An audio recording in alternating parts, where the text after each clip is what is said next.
كاينه نقطه مهمه كينساها المبتدئين في تربيه الدجاج، وهي قبل ما تشري الدجاج خصك توفر ليه المكان المناسب له، حيت المكان المناسب كيساعد وكيحافظ على الدجاج ديالك وكيحافظ على الصحه ديالو. السلام عليكم، معكم المنصوري وكنرحب بكم في اول حلقه من سلسله قبل ان تبدا. اول حاجه خصنا نفهموها هي ان مكان تربيه الدجاج ماشي غير سجنه نحطوا فيها الدجاج وصافي. السجنه هي المكان اللي خصو يوفر لنا الدجاج ديالنا الحمايه والراحه والظروف المناسبه باش ينتج ويعيش بشكل طبيعي.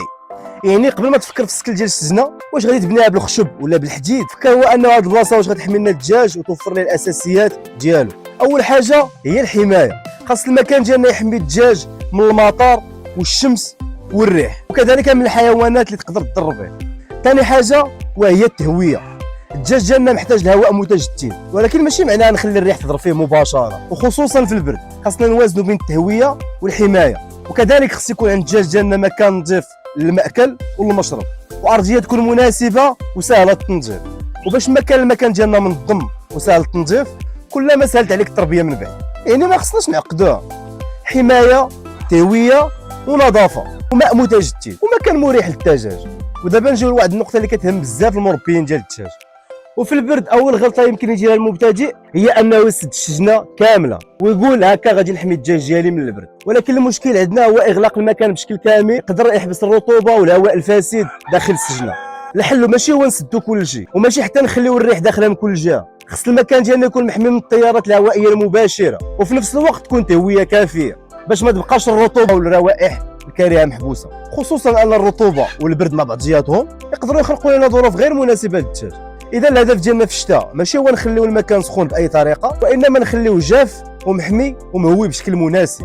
هنا كاين اخطاء بسيطه ولكن يقدروا يديروا لنا مشاكل كبيره. خلي السجنه ديالك رطبه والماء تيتجمع فيها، وما تسد جميع منافذ التهويه بالحجه ديال البرد، وما تخليش الهواء البارد يضرب الدجاج ديالنا مباشره. وكذلك ما تعمرش المكان بعدد كبير من الدجاج اللي يقدر ما يستوعبوش. خاص المكان ديالنا يكون سهل التنظيف ومحمي وما يكونش معرض باستمرار للماء والرطوبه، خصوصا ان الرطوبه والبرد مع بعضياتهم يقدروا يخلقوا لنا ظروف غير مناسبه للدجاج.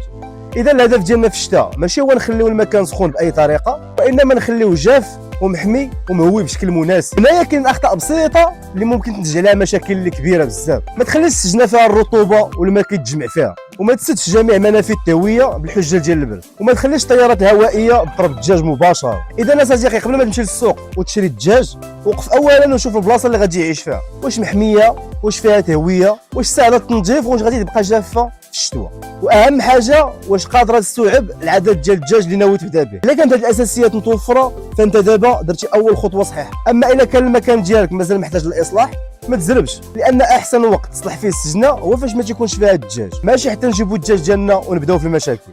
واخيرا مكان الدجاج ما كيحتاجش يكون معقد ولا غالي، المهم هو انك توفر الاساسيات الحمايه والتهويه زائد النظافه والجفاف ديال السجنه والماء والعرف من طبيعه الحال، وهذا الشيء كامل خصو يكون في مكان مناسب. وفي الحلقه القادمه من سلسله قبل ان تبدا غادي ننتقلوا الخطوه الاخرى والمهمه، هو شنو انت باغي من التربيه ديال الدجاج.